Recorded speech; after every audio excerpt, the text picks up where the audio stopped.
spin here.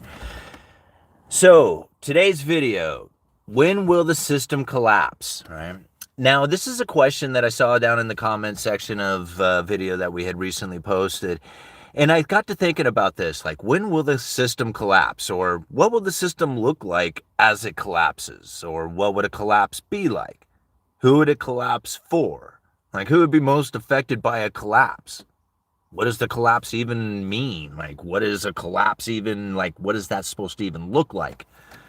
And so I got to thinking, like, what is a collapse? What does that mean? Like, who is it a collapse for? The collapse of the system. I mean, is it the collapse of the system in regards to, say, somebody's retirement fund, right? Social Security, collapse of that. Maybe it's a collapse of government agencies that no longer have the capabilities of providing welfare assistance to people. Is it a collapse of that? Maybe it's a collapse of all kinds of government things, military, government jobs. Is that the collapse? Like, what would cause that sort of collapse to take place? I mean, is it a collapse of the system in, say, the financial markets? What would a collapse of the financial markets be? Is it just the banking runs, bad banking decisions, bad assets on their balance sheets? Is it a collapse of, say, just the ability to buy a house? I mean, are we in a collapse right now? If you think about, like, people, typical average everyday people no longer have the ability to get into a house. Is that like a collapse when you think about it? If you can't participate in the system in that fashion, then the system is no longer functioning. That must be a collapse, right? Like, what is this collapse? It's so obscured and, like, you know, personal to each individual person. It's just like, what could a collapse be? So what I think about, like, if you were to think about a single event that is going to be a collapse for the system, like, what would that single event be? And in my opinion, it would be a collapse of the US Treasuries. Like, a defaulting, failure to pay US Treasury. The moment that starts to take place, everything becomes undone. And so I think, like, well, what would that look like? A collapse of the US Treasuries, like, how, like, not being able to make the payment. And that's such a far off concept to me because we have a printing press that will always make the payment. So the question really then becomes whether or not the payment will have a purchasing power after it's, provided to the holder of the bond.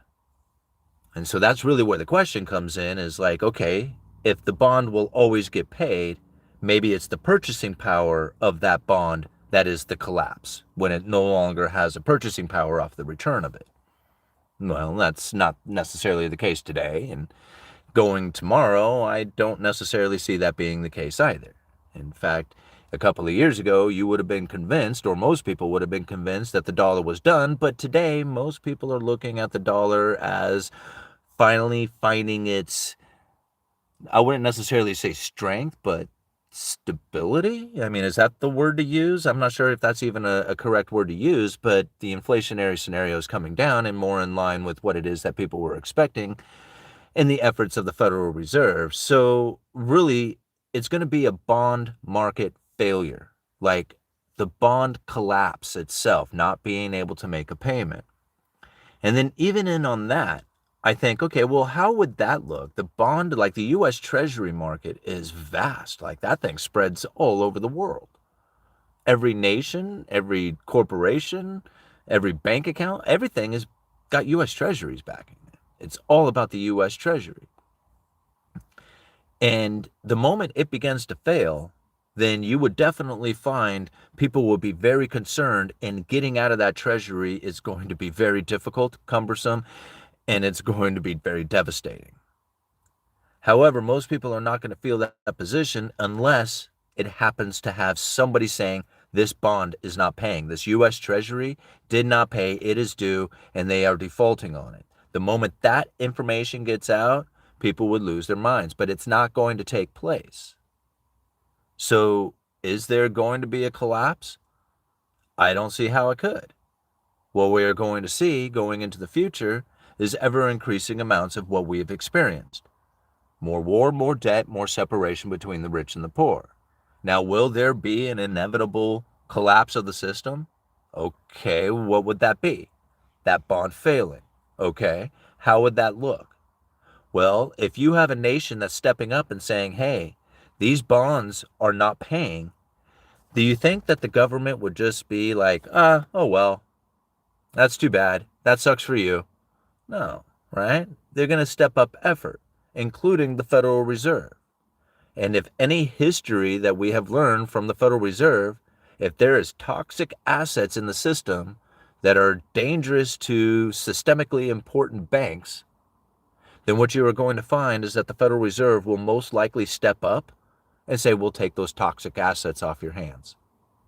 And we'll replace those toxic assets with paying bonds.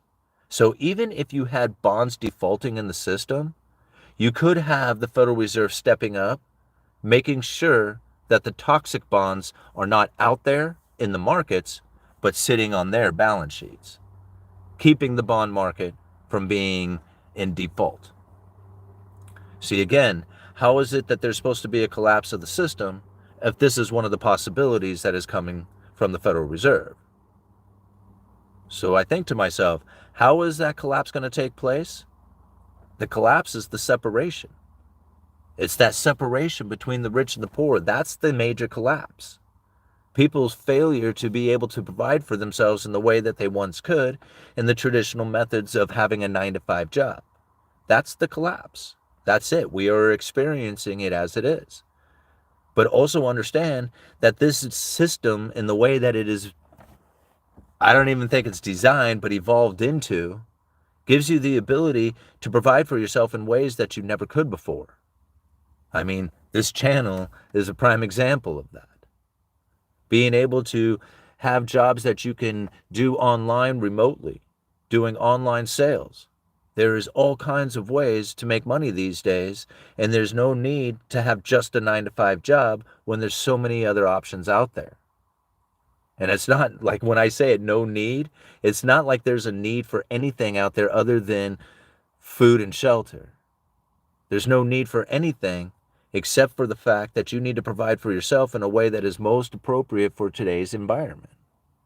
That's the only thing you got. And when you see that there is options out there beyond the 9-to-5 job, there's no need to be at the 9-to-5 job when you can be doing so many other things. Now, having a 9-to-5 W-2 job is an excellent way to pay your bills. I know, I'm one of them, right? That's what I do every day. I go to work and I hustle lumber and, load up 2x4s and do everything that I do at the lumber yard. But knowing that that's not going to be enough, that there has to be more to it than that. And that's the whole point of trying to understand the macroeconomic environment that has taken place, is that you have to adapt to the situation you're in. If you're a millionaire with 100, if you got 100, let's say, for example, you have 150 properties. Right? Do you think that you are going to be thinking and doing and behaving and assuming things about the environment and the economy as if you were 18 years old working, fast food restaurant, trying to figure out what it is that you're going to do with your life? I mean, are these two mentalities the same thing? If you started finding interest rate adjustments that were quite significant on the yields of bonds, do you think that's going to be a real big deal to that 18-year-old kid? Probably not, right? But it's going to be a major deal to that guy who has 150 properties. In fact, it's going to be his entire world taking place at that moment. But the 18-year-old kid will hardly even notice what's going on. See, everybody lives their own economy. Nobody's going to have the same events taking place no matter what is going on.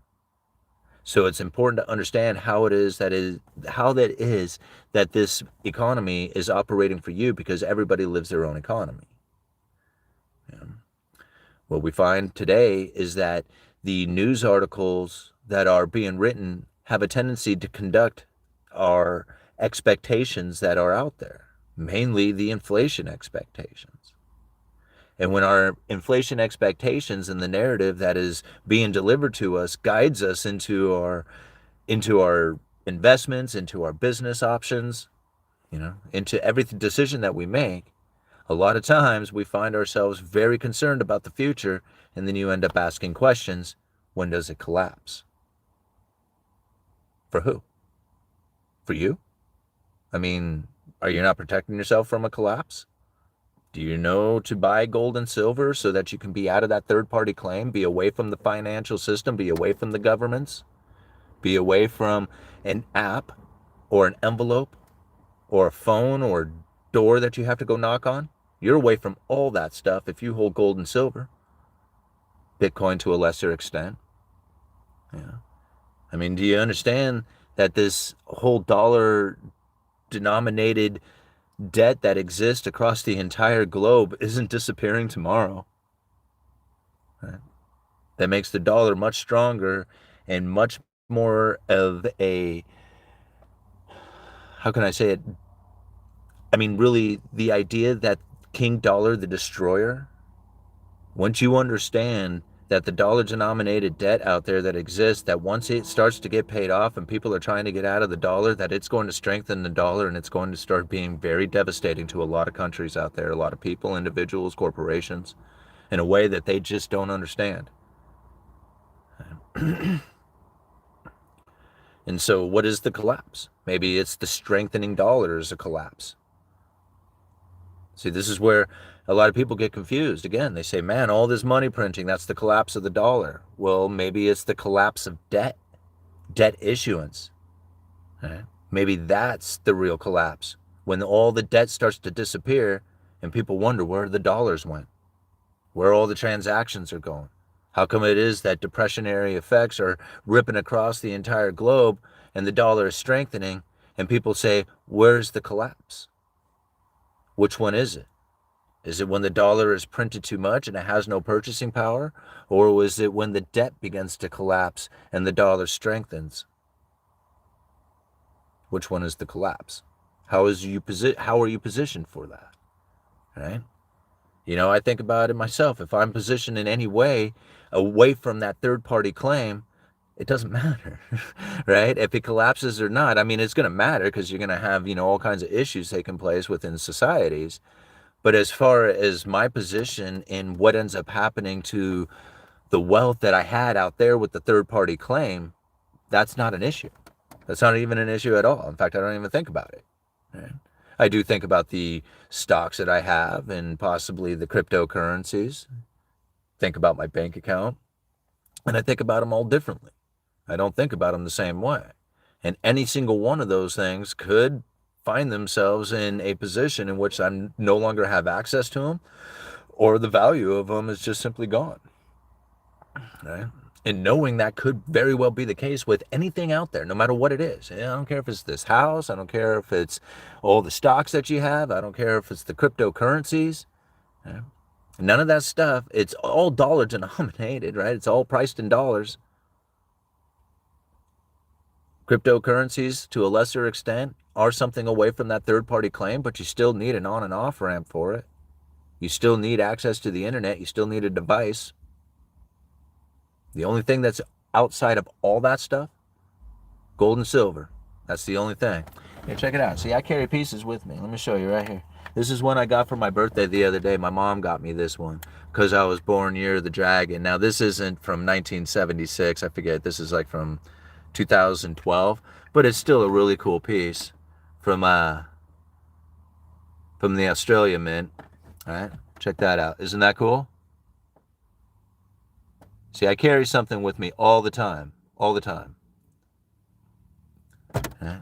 I always have at least a little bit. I got this necklace here. It has like, around 2 ounces, 2-ounce piece there. Right? My ring, my wedding ring. It's a 50-cent piece. Right? It's a 50-cent piece. Let me show you. See that? Let me get it so you can, I don't know if you guys can see the detail on it at all. Right? But it was a 50-cent piece that was made into a ring. Oops. Yeah. I always have it. It's because, understanding it, when you have it in your hand, you just don't understand why you would want to be in silver until the day that you actually have it. The day that you have it, everything changes for you. Like, you know, people are like, man, why would you do it? And I tell them, I was just like, listen, man, it's going to be difficult to explain all the reasons why you would want to get into silver until you go down to the coin shop and you buy an ounce. Go down, buy a silver eagle, go buy some generic, you know, bullion, whatever it is, right?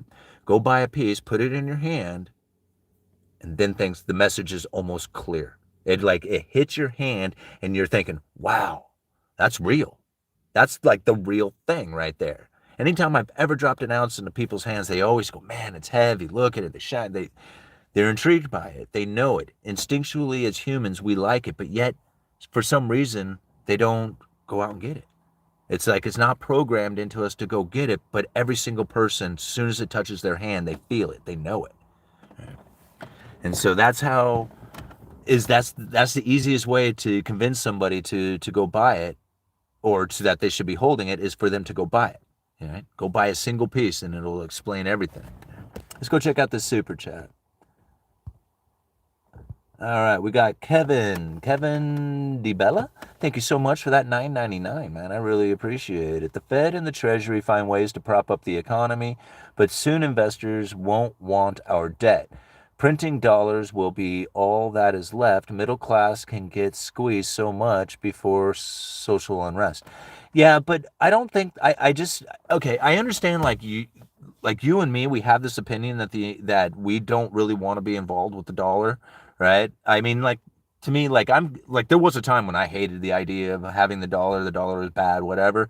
And I've gotten out of that. Like, I've kind of moved on from that sort of mindset and really just look at the dollar for what it is. It's currency. That's it. Plain and simple. Currency. It's meant to change my goods and services into other goods and services, and I don't expect it to hold value. So I don't care if it does, right? And therefore, like, when people get mad about, like, you know, look at all the inflation and all this other stuff, I'm like, fuck it, it's a currency anyway, right? And so I just don't care. It's like, you know, whatever it's doing, but I'm supposed to do what it is that I'm supposed to do with it, which is changing over to other goods and services, investments, you know, whatever, real estate, whatever it is that I'm supposed to do. But treat it like it's a currency anyway. Now, as far as the idea that the investors won't want our debt, I don't believe that.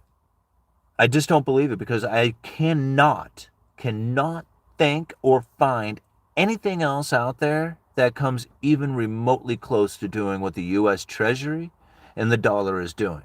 So if the investors don't want it, it means that they want something else, or that they have access to something else. They may not even want it, but there's nothing else out there to buy, so they have no other choice except for the U.S. Treasury, which is the safe and liquid asset for global transactions around the world. And it's the collateral for everything out there. And so when I think about, like, you know, the investors not wanting it, I don't believe it. I just don't believe that's the case. They want to do transactions. The transactions want to be done in US dollars. Even if they wanted to do it in something else, they don't, because there just simply isn't enough of it to do anything else with. All right, so even if they wanted to do it in ruples or rubies or renminbi or whatever the hell it is, like, it doesn't matter what it is, there's not enough of it to do all the transactions that the dollar is doing.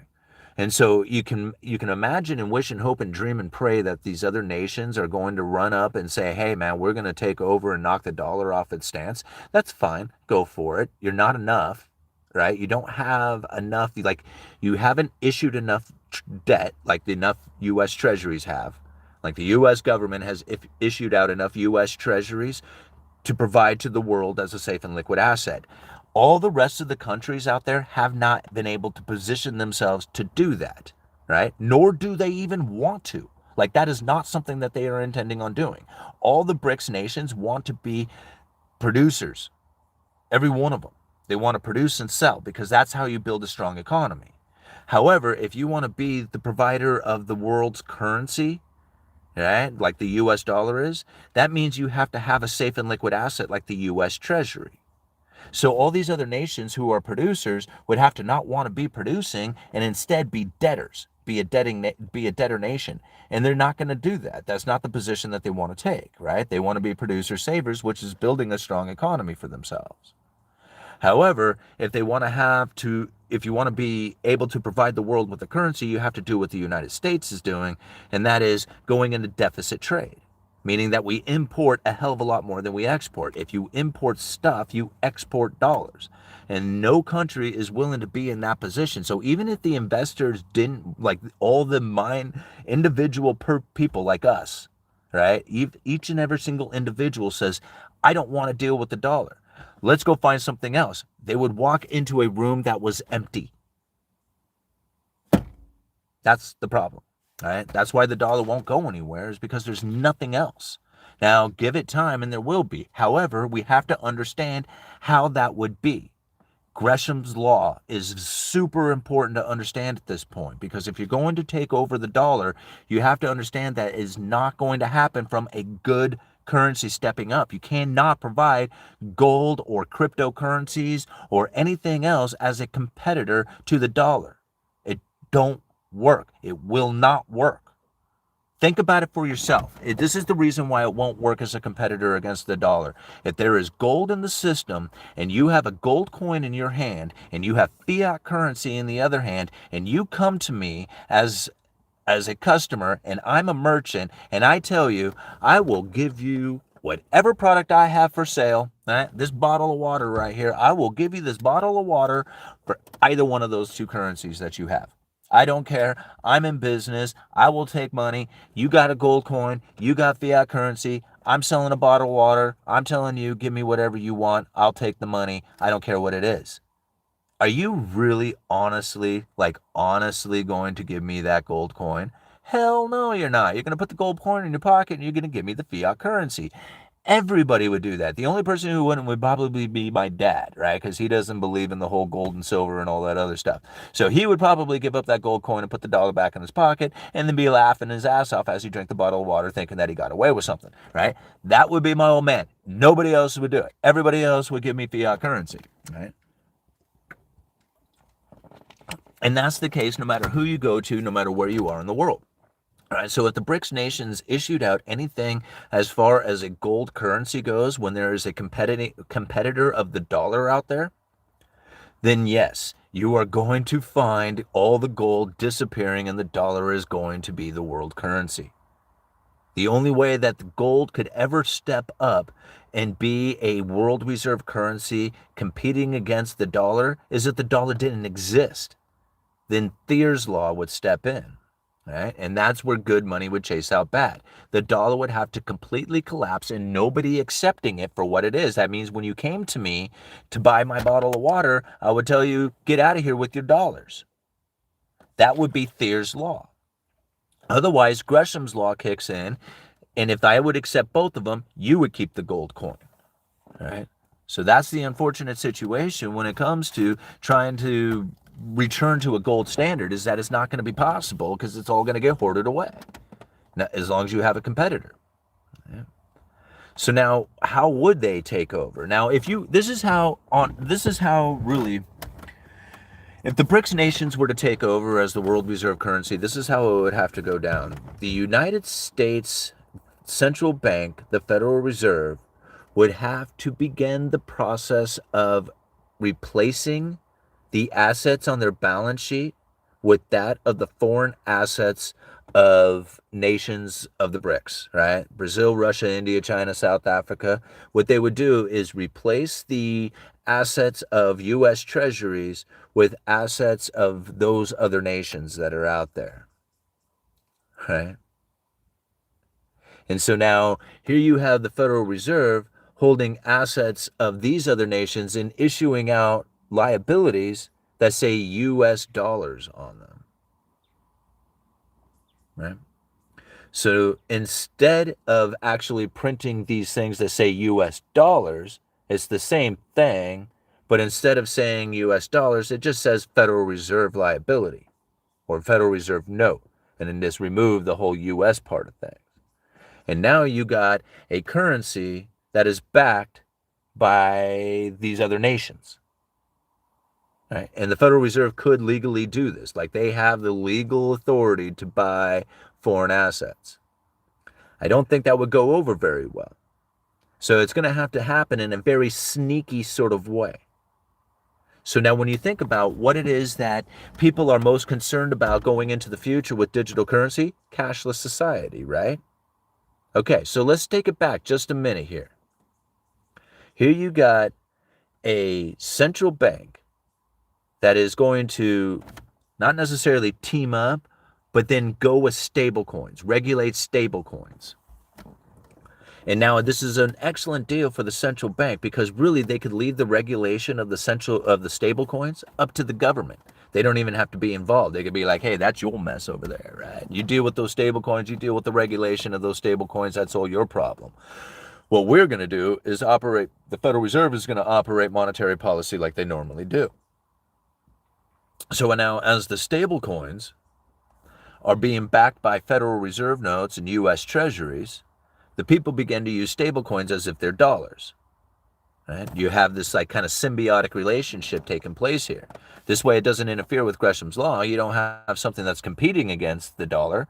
It's working with the dollar. The two are the same. Whether you have cash or you have a stable coin, essentially you're working on the same thing.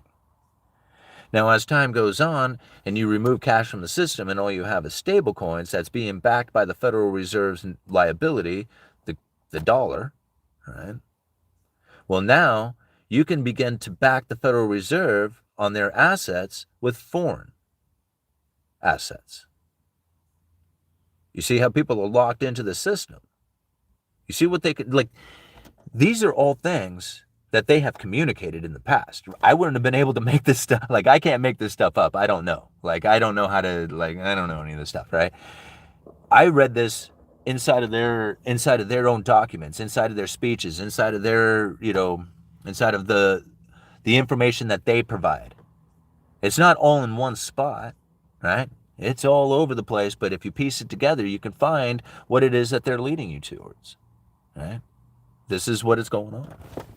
Wow, we got so many people. 411 people watching with 120 likes. This is amazing. Let's go check out some of these chats here. We got, just see here, Joe, I doubt I have a good FICO. I haven't used credit in about 15 years. Yeah, I use credit. Wannabe card channel. Well, Mr. Dumbass, what is where you are wrong? Oh, gee whiz. Okay. I plan to move to, this is, what is this, Zycan? I plan to move to Thailand when I get my inheritance. Canada is toast. Hey, Cody, most farmers will take a few hours with a girl as payment. Wow. Okay. Gen X, if I could, I would leave the U.S. as soon as possible. Why? Where would you go? I wouldn't leave the U.S. I think the U.S. has the greatest opportunities ever, man. Like, I mean, why would you leave a place of such luxuries, conveniences, right? Like, what is the one export that we actually do? Food, right? We have agricultural exports. That's one of the things that we actually do very well in this nation is produce food. So we have food, conveniences, and luxuries, pleasures of life. Like, it sucks because you can't get into a house because a good job doesn't buy a house, but the rest of it's pretty good, right? I mean, the rest of it's pretty easy for the most part. It's that damn property ownership that's so hard, but that's the separation between the rich and the poor and the dive into luxuries and living in a high standard of living place. That's the unfortunate consequences of it. But I don't think any other place is like, I mean, unless you want to work real hard or something like that to be able to provide for a house and the wife and kids and stuff like that. I mean, there's probably places out there where you could just have that kind of lifestyle where it was like here in the United States. There's probably somewhere in the world that's like that. But think about all the opportunities that you have here in the United States right now. Like, this is a pretty cool place, for the most part. And yeah, it has its horribleness. I mean, there is all kinds of things that are wrong, but that's really about the meaning that you're giving it. I mean, don't give it that meaning, give it a whole new meaning. And you'll find that this place isn't that bad, right? I mean, the Pacific Northwest has some issues, believe me, right? I mean, I see them. It's like, good God, look at what's going on here. But it's also a beautiful place. It's also clean. It's also, the people here are friendly. It's like, I like it here. It has its issues. And I know plenty of people who left Portland, who left the whole Pacific Northwest because they didn't like the environment anymore. They didn't like what it had changed into. And I don't like a lot of what I see either, but you have to adapt to the situation, or move, right? And that's everything is fake and it's all creation from the minds of men. All right. Shelly, thank you so much for joining the channel. You're going to really enjoy it. We're going to do a live stream early tomorrow morning, about 8 o'clock Pacific time here, West Coast time, 8 o'clock. We're going to go over Powell's speech, and then we're going to cover a little bit of Bowman's speech. And her speech was just a few days ago, like 4 days ago or something like that. So we're going to cover those two speeches in a live stream. We're going to break them all down, have a discussion about it, see what it is that the Federal Reserve is trying to communicate out there to the other central bankers, because it's very important to read the speeches. Right? The speeches are more of a communication to the other central bankers, where the mainstream media narrative is the monetary policy, forward guidance, propaganda, credible threat. Right? So it's important to look at these two things very differently. And ultimately, the rate cuts should be looked at as a separate thing from the communication itself about it. So if you can understand that the rate cuts have less impact and less meaning to the economy than the actual communication about it, then you can understand that from a distance, you can look at it and say, that's what they were talking about, but it's the communication about it that has more of an impact. However, people don't realize that, because they're looking for rate cuts to be the most important thing, which it's not. Right? Anyway, moving on. All right, all-nighter. He says, in Wannabe's defense, it is difficult to explain a point in a limited YouTube comment. Absolutely it is, all-nighter. In fact, that's the reason why I don't comment over at TikTok right now. Like, I posted a bunch of videos on TikTok trying to build up a TikTok channel. And so I've been cutting shorts and sending them over and posting them there. And I am just like, some of these comments that come in there, and I go to start to like comment back, and I'm thinking, you know what? If they had watched the entire video instead of just this little minute out of an entire, entire discussion that I was having, if they had not just seen just that little minute, which is kind of an impactful little minute, which has a lot of thought to it, but it's not the whole picture. And then now I'm like, in this TikTok discussion, I'm not going to get into it. Like, I didn't even I start to talk and I just back out and I say, never mind, I'm not going to comment. So I don't even look really at any of the comments or anything at TikTok. So I'm sorry if you're a TikTok fan and you like to be over there, but that's not really where you're going to learn anything. It's more of it's a brain suck. All right. Societal evolution failed. Thank you for the $1.99. Simon, thoughts on the RFK endorsement? Watch his speech. All right. I am not into politics, so I have not been following anything from Kennedy or anybody else out there. I'm not one to get into it. Not anymore. Like, there was a time I had the idea of it. I thought that there was ways that you could fix this nation.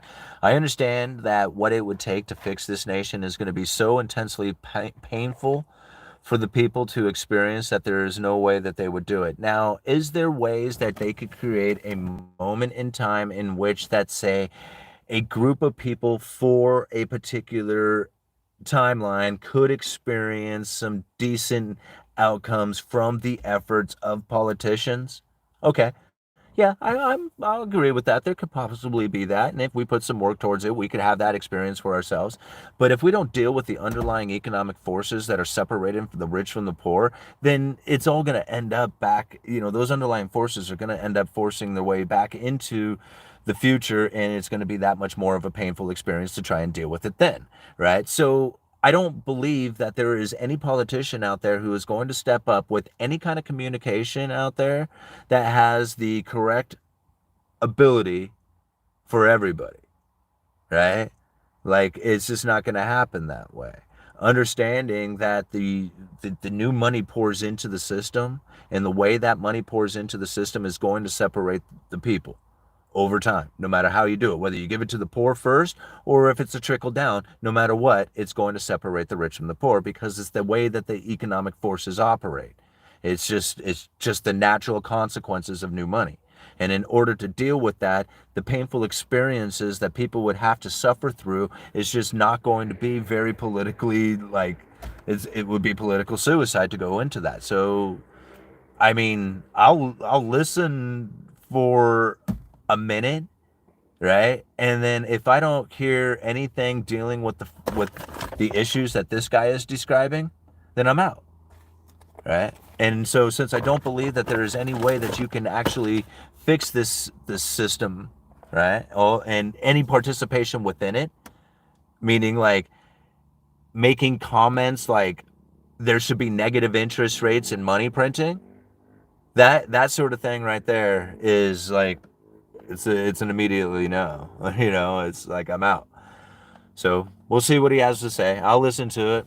Right? I'll listen to it one time. I'll give him one shot. If he doesn't bring up the stuff that I am like understanding as far as what's creating the major problems that most people are experiencing when they realize that they're on the wrong side of the wedge, and that they really, and like you, this is another thing I thought about. There is such a bad name for capital. I was wearing my Rebel Capitalist shirt the other day when I was up in Seattle, right? I was wearing it proudly too, because I do wear it proudly. And so I'm going through, you know, the Museum of Pop Culture, and I'm going through everywhere, and people are looking at my shirt, and some people are like, you know, you can see some guys were like, oh, hey man, that's cool. Other people didn't give it a second thought, you know, they just looked at it and moved on. But I had this one guy, I'm in the hotel elevator is where it was. And I step in, I turn around, it's first thing in the morning, you know, as we were leaving our room, and I'm going down to go get some coffee or something. And this guy, he looks at me, he smiles, you know, when we looked at it, you know, I was like, hey, and he looks down at my shirt, and he see him, and he looks at it, and his eyes get kind of big, and he goes like that, right? Like he's disappointed by the shirt that I'm wearing, and I'm almost thinking, what is it, bud? Like, what's the problem here? Right? It says rebel capitalist across it. You got a problem with being a capitalist? Is that the thing? Is that the thing? See, I think about that. It's just like people have such an issue with capitalism, but then they just don't realize that their major issue with capitalism is actually denying them the ability to go out there and do it for themselves. Right? I mean, they were like, oh, capitalism's the problem. And then so they deny themselves the exact efforts in which that it would take in order to do what it would be to get on the other side of the wedge. Because they absolutely hate the idea of capitalism, being a capitalist. And I'm thinking, you know, this world is not meant for you to vote on somebody to make it better. That's not what this world was meant to do. This world is survival of the fittest. You have to make decisions for yourself. And that's where being a capitalist is really stepping up and doing that. Getting out there, getting into the real estate, getting into the stock market, you know, finding business to do, whatever it is that's out there that makes your way, that's what this world is meant to do. Being a capitalist is being a survivalist. People give it such a hard time, and then they deny themselves the exact ability to get themselves on the other side of the wedge, and then get mad at people who are denying them the ability to get there because they're voting for people who keep them from getting there. It's just like, I look at that and I go like, yeah, good luck with all that. Man, good luck with all that. I'm not there. I'm like, I got other things. I got better things to do, right? I got to go figure the other things out. I don't have time to mess with all that. Blaming capitalism is the reason why you're not doing it, right? Enjoy capitalism. Say, man, capitalism's the reason why I'm able to get out there and make this stuff happen. Why it is that I'm able to get out of being in debt and being drunk and being like stupid with my money and getting all that. It's capitalism that was able to get me out there and moving and give me a better life. I can't blame that. I thank them. I thank them for that. Thank the capitalist. You know, this is not people you blame. This is people you thank. Because this is the people who are going to get out there and provide a better world for people who have fucked it up for themselves. But they don't see it that way. They think, oh no, man, you need to vote for somebody who's going to help. And how do they help? They create villages, and if you don't go to the village, you get arrested for it. That's how they're helping. That's help? How about some mental health issues? Oh no, don't care about that. Here, all the drugs you can use. Right? Okie dokie. Right? I see how it helps. Whatever, man. You ain't gonna stop it anyhow. You know?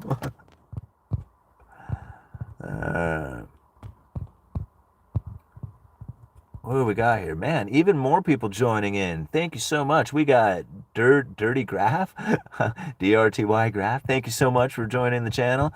We're going to keep getting those people joining in. It's so awesome. We're up to like, I don't know, 700 continuous members to the channel now. It was really awesome. We had a few members giving out a bunch of gifting memberships to a bunch of people out there. It was a wonderful process that was going down. We really ramped up the memberships of the channel. We have it up to, I think it was 688 right now. There was quite a few people, you know, who chose not to re-up their membership after being initially gifted a membership, but there was a ton of people who did. And so thank you so much for accepting not only having been gifted, but then gifting yourself, right? Because a lot of people did that. They were gifted a membership and then they turned around and gifted a bunch of memberships out there. So thank you for doing that, but then also thank you for re-upping and being a member of the channel. And I can't thank you enough for all the support. And we're gonna, like I said, we're gonna do a members only live stream tomorrow morning about 8 o'clock, where we're gonna break down Jerome Powell's speech and a little bit of Michelle Bowman's speech. So again, so we can get a better idea of what's going on. All right, Larry Bird, thank you so much for the $1.99. We need new UE hoodies for the fall, bro. Yeah, there's a bunch of them down there. So in the Teespring link down in the description, I don't know if I have it in today's video, but you can find it on all the previous videos out there. There's a link to Teespring, and there's a bunch of hoodies in there. There's a bunch of different styles and colors and all kinds of stuff. So, yeah, go get some hoodies. Go get some for Christmas. Hand them out to all your friends and family. Get the UE hoodies and hats and cups and mugs and glasses. There's all kinds of UE gear down there. What's going on? I think my friend is wanting to go hang out. Have you all left yet? Cool. Well, what time is it? All right, so I'm going to give it like another 5 minutes here, guys, and then I'm going to go and hang out with my friend who is taking off to go back, I believe, back to Texas. Almost 150,000 subs. Congratulations, man. Yeah, thank you so much. I really appreciate it, MB. Yeah, we're getting there. We're building the channel. It's a slow but surely process. It's not something that happens overnight, and I wouldn't want it to happen overnight. I want to build it up good and strong and have dedicated viewers. It's one of the reasons why I never ask for subscriptions to the channel. I've been asking for likes on the live streams because hitting the like button as we're going through the live stream gets more people in. But really, I never ask for subscriptions, and I don't do that for a particular reason. Is because I don't want people just subscribing just because. I want only the people who truly want to be here to subscribe to the channel. That way I know I got a good, hardcore, strong channel, not one that's built up off of superficial likes or whatever. It's actually people who chose to hit that subscribe button on their own, and that's really why I never really have ever asked for anybody to subscribe to the channel. It's because I really wanted to build it up organically and strong in that fashion, and I feel that I have, and we're going to continue to do this and forever. Like, I am not going to ever give this up, no matter what. But I am going to give up the stream here in just a few minutes because I'm going to go hang out with my friend. Good evening, UE. Do you chat up your mail carrier? I'm employed with the same pretty cool U.S. ships baby chickens and honeybees unique into the USA. Yeah, I've ordered chicks. I'm employed with the same. I've ordered chicks and I've never ordered bees, but I've ordered chicks through the mail, and yeah, you get a box of peeping birds, man. Beep, beep, beep, beep, beep, beep. You open them up and you got a bunch of little baby birds in there, and they come right through the U.S. mail. It's crazy. Just having currency be partially monetary metals. Thanks, Redazon. Yeah, thank you, Redazon. I really appreciate it. All right. Haven't those 1.7 million people learned anything from the 2008 financial meltdown? No, people don't. People don't learn anything from, they don't remember anything. Like very, very rarely do they even hold on to, like most people don't even discuss about how the dot plot thing last year had eased financial conditions and dropped interest rates, and nobody talks about how that, credible threat back then had impacted the economy. Like people remember when you bring it up, but then they go like, oh yeah, and then it's gone, right? And the longer time goes on, the more people forget. So no, they don't remember. And then again, history is told by the history tellers, and so they can tell it any way they want. And since most people will probably never understand truly what took place during this whole pandemic, like lumber, for example, I mean, like nobody will understand the lumber story unless you had followed the Uneducated Economist, and I'm the only one who told the lumber story the way I did. Right? There's a few people out there who got parts of it right, but very few people got it complete like I did. And I'm not trying to be like, bragging like I'm smarter than everybody else. It just happened to be the position that I was in. I just happened to be in like the perfect position. I work in the Pacific Northwest at a lumber yard, right? In a place where I know mill operators, I know loggers, I know truck drivers, I know other retailers, I know distribution networks, I know mills all over the place. In fact, when I was doing my channel, I had mills contacting me from all over, right? And so it was like no corner of that lumber market that I was not exposed to, and I could see just clearly. And the only difference really between me and like a lot of other people out there on YouTube is that they didn't work at the lumber yards or do what I was doing. If there was guys who were working, say, at the vendors that I used, they might have been able to get the information out just slightly before I could, right? But they didn't have YouTube channels. I had the YouTube channel. And the other people who had YouTube channels were investors out there who were waiting for information to come out. And since I was living it in real time, I was able to present it before anybody else could because I could see it so clearly. And it was just it just happened to be I was standing in the right place at the right time to be able to view that, and then had the hobby of studying macroeconomics that I was able to have the YouTube channel take off the way I did. And again, it was just like, it wasn't like, I wouldn't necessarily just call it luck, all right, because there was a lot of work involved to make that happen, but it was very much the position that I was in that was quite unique. And yeah, and it was perfect too. Hey Cody, what's happening, buddy? Number proof. Oh, well, that's gone. Okay, lumber is such an unexpected indicator. It really is, guys. Buy silver, buy gold. Buy silver over gold. Right? If you're asking the question, buy silver, and then once you buy silver, you'll start buying gold. You'll know why. But buy silver first, because it's undervalued to gold. That's the reason. Careful with silver, heavily manipulated. Yeah, but it's manipulated to the downside, right? So there's little downside risk. If you're buying it for the expectation that it's going to go up and you're trying to make money, then don't get it, right? Because that's not a good way. Get it for the insurance policy because it gets you outside of the third-party claim. Then you don't have to worry about it going up in price. You just buying it for the insurance. Cool, no worries, right? And you have little downside risk. So, all right. Channel membership is $1 a month. That's right, guys. Okay, this was fun. I really enjoyed hanging out with you guys this evening, but I'm going to go hang out with my friend. And we'll be back out here tomorrow morning at 8 o'clock. I will try and set up a link for that, get the live stream scheduled for that one. We're going to be breaking down Jerome Powell's recent speech and a little bit of Michelle Bowman's recent speech so that we have a better understanding of like the future path of monetary policy, or at least from two very influential members of the FOMC, one of them being the chairman and the other one being in with the Fed for I don't even know how many years, but she's constantly giving speeches about monetary policy. Michelle Bowman is. So anyway, we'll have that discussion tomorrow morning. I really encourage everybody to join in on that. It's $1 a month to be a member of the channel. You'll have access to that member-only video, all the member-only videos that we do, and that members-only live stream that we do tomorrow morning. So again, if you want to learn this stuff to internalize it so that you can figure out what it is that you need to do with your life, and everybody's life is going to be different, so there's nobody's going to have the same decisions that they're going to be making. In order to do that, you have to understand this information for yourself, internalizing it, and we're trying to break these things down in a way that the average person can then have a discussion about. So thank you for being here. Thank you for being a member of the channel.